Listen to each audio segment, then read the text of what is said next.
आज आपण जुनोनी गावचे ज्येष्ठ नागरिक आदरणीय राजभाऊ जिरगे यांच्याकडे आलेलो आहोत।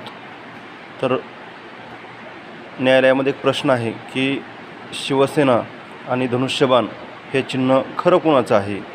तर आज आपण राजभाऊ जिरगे साहेब यांना प्रश्न विचारू की हे खरं काय आहे ते। खरी शिवसेना ही एकनाथ शिंदे साहेब यांचीच आहे, कारण ते बाळासाहेब ठाकरेंच्या मतानुसार निर्णयानुसार ते चालतात। त्याच्यामुळे त्यांची लौकिकता वाढली आहे आणि त्यांचे उमेदवार पण जास्त निवडून आलेले आहेत। त्याच्यामुळे त्यांचेच धनुष्यबाण हा त्यांनाच मिळाला पाहिजे। खरे वारसदार एकनाथ शिंदेच आहेत, हे माझं मत आहे। धन्यवाद।